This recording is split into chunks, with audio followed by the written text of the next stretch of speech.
로밍프리. 안녕하십니까, 조피디입니다. 오랫동안 제가 이제 유튜브를 제대로 못했었는데 오랜만에 또 특이한 분을 모시고 다시 제가 이제 복귀를 하기로 했습니다. 뭐 좀 특이한 직업을 갖고 있다고 해서 제가 한번 모셔봤는데 좀 소개를 좀 부탁드릴게요. 좀 생소한 직업인데요. 저는 이제 원양 어선이 아닌 원양 상선의 기관장으로 근무를 하고 있습니다. 예, 반갑습니다. 뭐 기관장 하니까 말 그대로 기관하면 엔진 아니겠습니까? 그쵸. 그걸 뭐 고치고 뭐 이런 거예요? 뭐예요? 예. 그러니까 선박은 이제 대양에 나가면은 어떤 육상의 수리팀이나 그런 걸 지원을 받을 수 없기 때문에 배에 있는 선원들이 모든 기계나 뭐 운항 장비, 뭐 항해 장비, 하역 장비를 다 정비도 하고 수리도 하고 다 해야 되기 때문에 그 일을 지금 이제 하고 있습니다, 지금. 아니 이게 사실 우리가 일반인들이 생각하면 원양어선 혹은 원양상선 얘기를 하면 옛날에 그런 말이 있어요. 집에도 못 가고 오랫동안 배 위에만 있어야 되고 그래서 뭐 안 좋은 직업이다 뭐 이런 얘기도 있었거든요. 사실 어때요? 그 말은 맞아요. 그러니까 한번 승선을 하면은 이제 예전에 같은 경우는 원양 어선이다 그러면은 이제 고기를 잡는 배잖아요. 네. 한번 나가면은 고기 그 화물창이 네. 찰 때까지 육지에 안 돌아오는 걸로 나도 알고 있고. 근데 원양 상선은 요즘에 전 세계를 돌아다니면서 물건을 왔다 갔다 해야 되기 때문에 거의 한번 한국을 떠나면은 최소 한 6개월 이상은 이제 한국에 못 돌아오고, 이제 길면은 뭐 11개월, 12개월까지 승선을 한 다음에 교대자가 있어야지만이 이제 교대를 해서 휴가를 받고 뭐 그런 구조예요. 아니 그렇게 하면 뭐 자녀분이나 집사람분께서 안 좋아하실 것 같아요.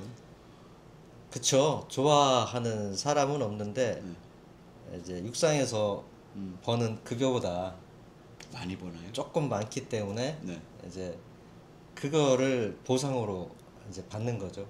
아니 근데 이제 뭐 엔진이라는 건 알겠는데 이제 쉽게 우리가 접할 수 있는 그런 직업은 아니잖아요. 그걸 하시게 된 좀 동기가 있었나요? 그 일을? 이 일을 하게 된 거는 이제 학교를 그쪽 계통에 나왔기 때문에 해양대? 해양대, 네, 부산에 있는 한국해양대를 뭐 하는 학교인지도 모르고 들어갔어요. 근데 들어가서 보니까 이제 승선을 하고 이제 배를 타고 이제 그런 학교라서 학교 졸업하고 나서 배 타고 하다 보니까 이렇게 왔네요. 사실 요즘 젊은 친구들이 뭐 다양한 직업을 꿈꾸고 이렇게 살기는 하지만 이제 이를테면 상선을 탄다 그러면은 아까 단점도 있고 장점도 있겠지만 여러 가지 그 혼자 하는 그런 속에서 그걸 꿈꾸는 친구들에게 추천을 해준다면 어떤 부분이 좋아서 추천을 할 수 있을 것 같아요? 그러니까 지금으로서는 젊은 친구들이 취직하기가 힘들잖아요.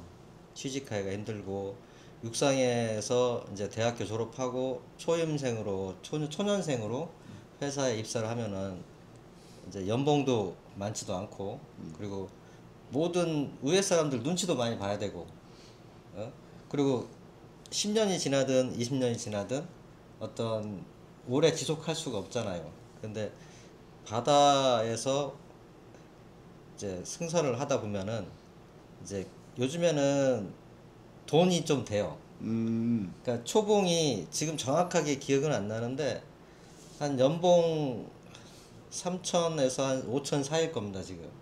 정확한 자료는 이제 하도 오래돼서 다 찾아봐야지만은, 그럼 요즘 초봉이 한 4천이라고 하면은 지금 괜찮지 않습니까? 그리고 1년만 지나면은 승진이 돼요. 3항기사에서 2항기사로 1년. 그리고 2항기사에서 1년 하면은 1항기사로.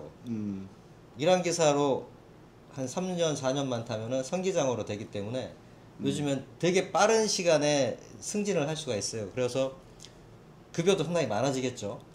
그러면은 젊은 친구들이 좀 고생을 하더라도 일찌감치 자수성가를 하고 싶다. 그러면은 상당히 매력적인 직업입니다. 그러니까 사실 뭐 직업마다 다르긴 하겠지만 처음에 연봉 수준이 엄청 센 것 같진 않아요. 근데 이제 매년마다 바로바로 이게 좀 되는 모양이에요. 진급도 그렇고 연봉 인상도 그렇고 바로 1년 단위로 이렇게 되나 봐요. 그쵸. 이제 처음 승선, 저도 이번에 학교 동문 이제 그 동문회 그 페이지인가요? 잡지. 예. 그러니까 그걸 보고 알았는데 이제 요즘에 젊은 친구들이 승선을 안 하는 추세여서 회계사가 많이 없어요. 많이 부족한 상황에서 그러니까 특단의 조치를 내린 것 같아요. 예전에는 3기사, 3항기사에서 2항기사로 승진을 하려면 최소 2년, 그 다음에 2항기사에서 1항기사로 가려면 3년, 이렇게 상당한 시간이 걸렸는데 이제 그거를 인터벌을 줄인 거죠. 그리고 이제 2, 3항기사에서 2, 3항기사 급여는 거의 비슷해요. 한 달에 한 몇십만 원?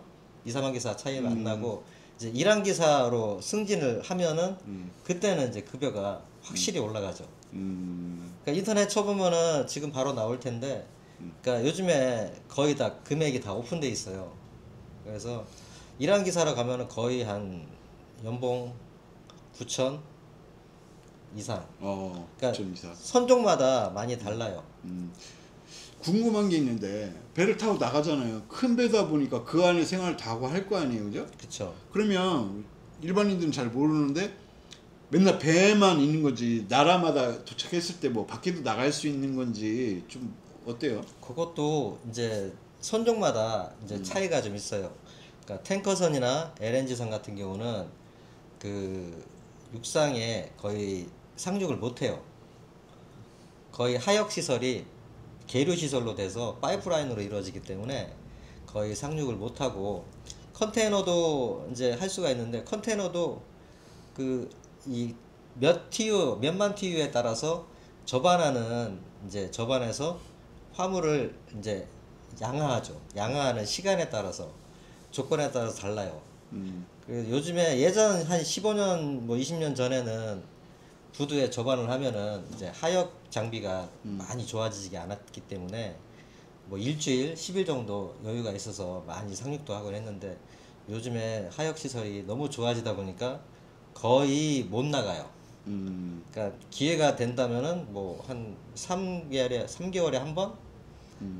한 몇 시간 정도? 뭐 운이 좋으면은 작은 배를 타고 벌크선을 타면은 이제 시간이 조금 많이 날 때도 있어요. 그러니까 이거를 뭐 시간이 많다 적다를 이제 어떤 거에 따라서 기준에 따라서 말을 할 수가 없어요. 정해지지 않았어요. 그러면 대부분의 시간을 배 안에서 보내잖아요. 그쵸. 그러면 좀 그 상상을 해봤을 때 좀 외롭지는 않을까 뭐 이런 생각도 드는데 그거 어떨까요? 그쵸. 그거는 이제 좀 많이 혼자 생활을 많이 해야 돼요. 그러니까 근무 시간이 배에서도 정해져 있기 때문에 이제 항해사 같은 경우는 뭐 4시간씩 하루에 2번 당직을 서요.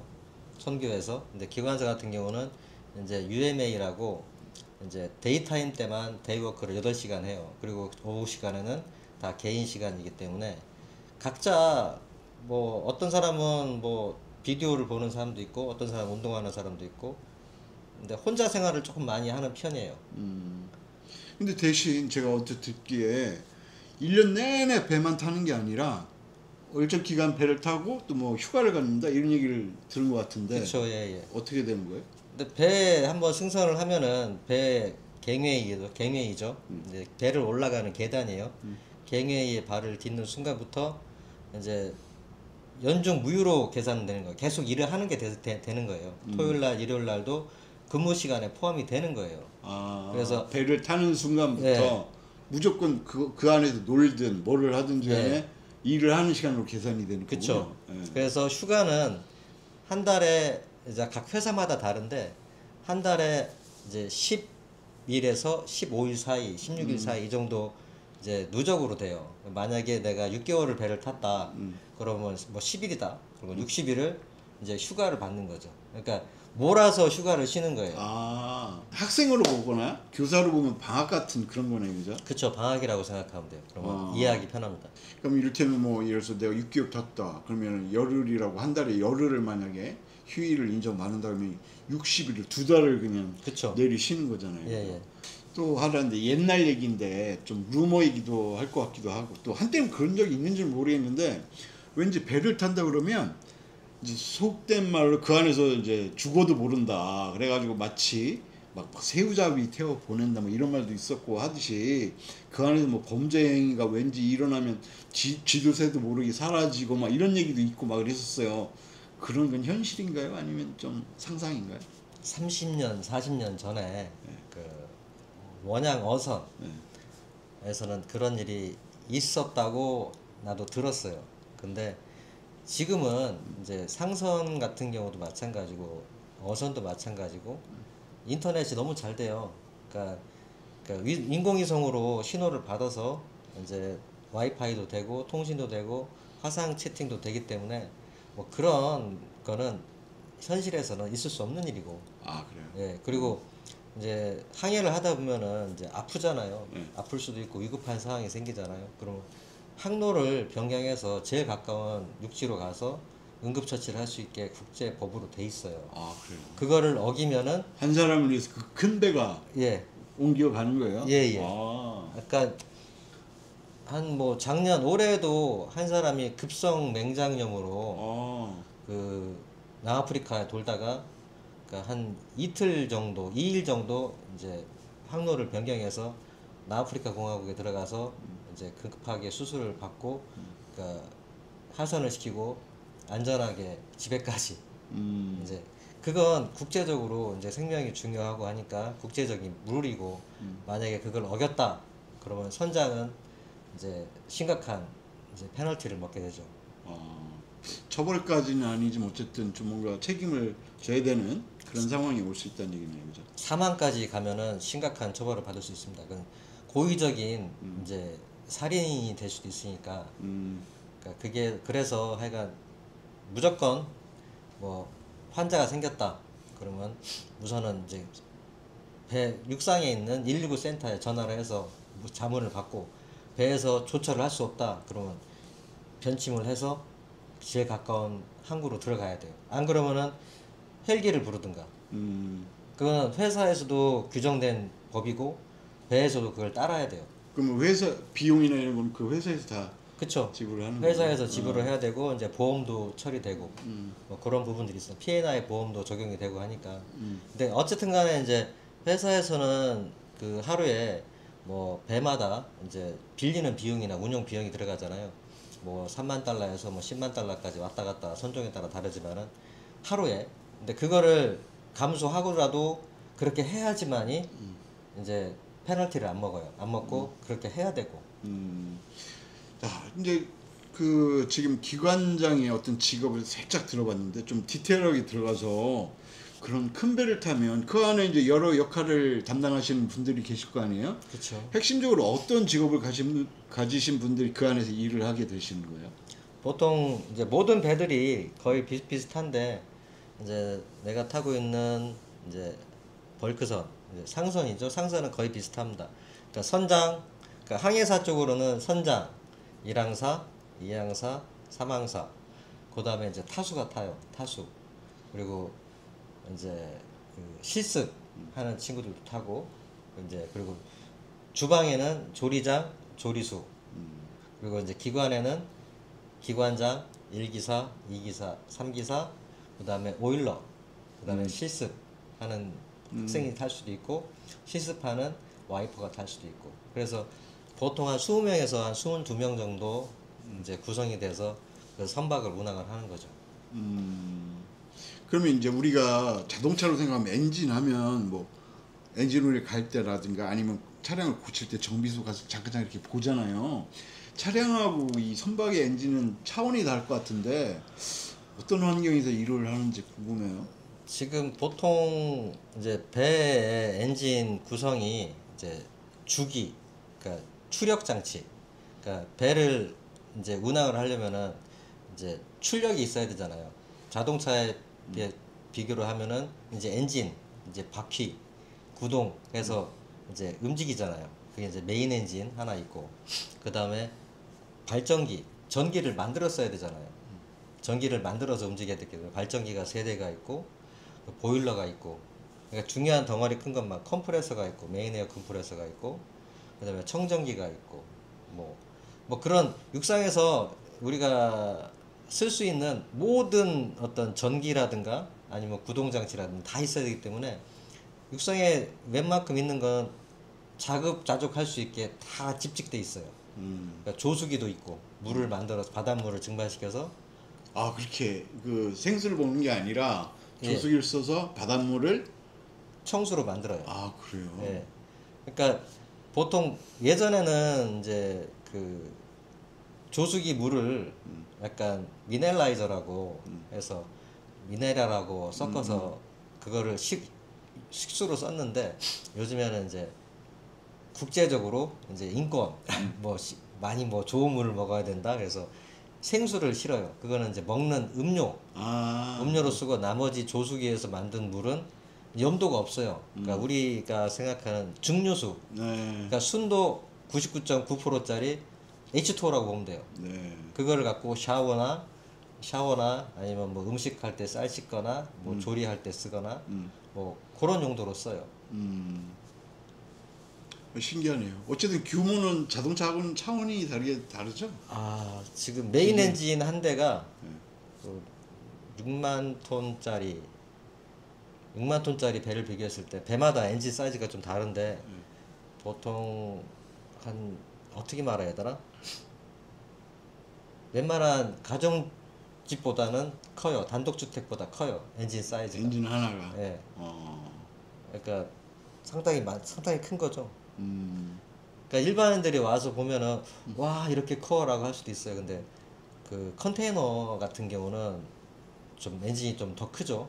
그리고 예전에 탔던 40만 톤짜리 벌크선에는 거기는 엔진이 계단 한 4층을 이렇게 오르락 내리락 해야 메인 엔진 한 대 그거를 끝에서부터 끝에까지 볼 수 있어요. 네. 상당히 커요. 뭐 어떤 직업이 됐든 중요하지 않은 직업은 없는데 본인이 이제 기관장이시다 보니까 기관장이라는 어떤 직책은 얼만큼 중요하고 어떤 일을 좀 하는지 구체적으로 얘기할 수 있을까요? 기관장, 그러니까 배에서 가장 중요한 사람은 선장이에요. 선장, 그러니까 모든 부서에도 모든 나라에도 하나의 절대적인 어떤 리더가 있듯이 선장이 모든 권한이 있어요. 선장은 선원에 포함이 안 돼요. 그러니까 선주 대리인입니다. 선주 대리인.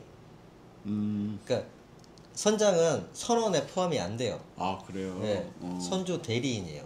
그래서 선주의 대리인으로 승선했기 때문에 그 배의 모든 결정권의 최고 책임자예요. 그러니까 결정도 하지만은 모든 일에 대해 책임도 져야 돼요. 모든 게 그러니까 내가 권력이 있고 힘이 있으면은 그만큼 내가 책임이 따르잖아요. 예. 그래서 선장이 최고의 책임자고 최고의 권력자며 최종 이제 뭔가 일이 생겼을 때 이제 감수를 해야 되는 사람. 아니 우리 왜 만화책이나 만화 애니메이션 보면 선장이 뭐 딱 모자 쓰고 이거 곤방도 딱 물고 그 앞에 뭐라 그래 그 휠 예. 돌리고 막 위장 그게 맞아요? 아니면 그냥 예전에 선장 범선 시대에서는 맞아요. 네. 그러니까 범선 시대에서는 타가 막 이만하잖아요. 네. 막 이렇게 돌리고. 요즘에 그 상선 같은 경우, 선박 같은 경우는 이 조타 장치가 딱 자동차 핸들만 해요. 자동차 핸들만 해요. 그래서 거기서 막 선장이 와 이거는 좀 옛날 얘기고 요즘에는 이제 그 선장이 이제 도선을 하죠. 뭐 포텐, 뭐 포피틴, 뭐 25 이렇게 해서 이제 항로를 하고 일정한 대항에 나가면은 이제 오토파이롯으로 이제 항로가 이렇게 딱 정해지잖아요. 네네네. 그러면 오토파이롯으로 예전에 차에 보면은 이제 네. 자율주행 네. 비슷한 뭐 그런 기능이 배에도 있기 때문에 일정한 안전한 구역에 가면은 자율주행으로 아 그렇군요. 예, 그러니까 오토파이롯이죠. 그러니까 비행기도 있잖아요. 예, 비행기도 있고 네. 자동차도 있잖아요. 네. 크루즈 기능 있고 네. 그거랑 다 같다 생각하시면 돼요. 음. 기관장 같은 경우는 이제 기관에 관련된 모든 이제 책임, 그러니까 기관장은 이제 안전 관리 책임자, 그러니까 유지 보수 관리 책임자예요. 책임자이기 때문에 선박의 기관이나 이제 온데크 상갑판에 있는 하역 장비나 뭐 계류 장비나 모든 기계들을 이제 컨디션을 최상의 컨디션으로 만들어 놓고 유지 보수를 해야 되는 책임이 있어요. 근데 특별히 신경 써야 할 거는 이제 메인 엔진과 이제 그 하역 장비죠. 뭔가 문제가 생기면은 기관장이 모든 걸 결정을 해야 되고 그리고 기관에서 해결할 수 없다. 그럼 육상과 긴밀하게 연락을 통해서 자문도 받고 그러니까 총괄 책임자예요. 그러니까 유지 보수 안전 그리고 일항사는 이제 선장 밑에 이제 화물 관리하는 이제 일항사, 화물 관리자예요. 이제 상선은 목적이 그러니까 화물을 실어서 날르면서 운송을 하면서 수익을 발생하는 구조잖아요. 그렇기 때문에 일항사는 화물 기사라고 보면 돼요. 화물의 최고 책임자. 근데 그 친구가 이제 모든 배의 갑판의 정비라든가 아니면 하역 장비 컨디션이라든가 뭐 어떤 짐을 실었을 때 그런 컨디션을 파악할 수 있고 이제 지시를 하는 그런 친구고, 일기사는 기관실에서 최고 책임자고, 기관장 다음에 뭐 2기사도 있고 3기사도 있고, 그러니까 갑판에는 1항사, 2항사, 3항사, 그 밑에는 이제 부원으로 하는데, 부원이라면은 이제 사관을 승선했을 때 서포트를 해주는 친구들. 주방에는 이제 조리장이 있고. 그러니까 요즘에는 한국 선원들이 많이 배를 안 타기 때문에 혼승선을 많이 타요. 그러니까 그러니까 모든 한 배에 전 선원이 한국 국적을 가지고 타는 배는 요즘 많이 줄었어요. 요즘에 거의 혼승선을 많이 타는데, 내가 타는 배는 선장하고 기관장만 한국 사람이고 나머지는 필리핀 선원들. 그렇게. 근데 그렇게 다양하게 이제 구성이 돼서 일을 하다 보면 이제 갈등도 있을 수도 있고 그런 건데, 그런 것들은 어떻게 해결할지, 또 그런 에피소드가 있을지. 왜냐면 생각해 보세요. 언어도 잘 통하지도 않고 거기다 또 문화도 다르고 이런데 같은 일을 같은 공간에서, 한정된 공간에서 하게 됐단 말이죠. 그랬을 때 뭔가 좀 많은 일들이 있을 것 같은데, 그쵸. 그 장단점이 뭘까요? 아, 그러니까 요즘에 보면은 외국인들하고 많이 타는 경우를 들면은 이제 만약에 뭐 어떤 갈등이 있어요. 이제 선장 기관장이나 모든 이제 배에 있는 선원이 한국 사람이다. 그러면 업무를 하다가 보면은 승질이 날 때도 있잖아요. 예. 그러면 뭐 야이 XX야 뭐 이렇게 심한 어? 쌍시옷이 들어가는 욕을 할 수도 있고 하잖아요. 그러면은 이제 감정이 더 골이 깊어지죠. 네. 그리고 이제 언어가 잘 통하기 때문에 네. 그 감정 골이 깊어지면은 점점점 더 쌓이겠죠. 음. 그거를 누구 하나 이제 풀어서 해결을 하는 게 이제 선장 기관장이 해야 될 일이고, 그만큼 자질이 좀 좋아져야 되고. 또 한 가지는 이제 그게 한국 사람들과 탔을 때 단점이고, 그러니까 장점은 한국 사람 탈 때는 얘기가 잘 소통이 되기 때문에 어떤 문제에 대해서 바로바로 캐치하고 서로 의사 전달이 100%잘 된다는 거.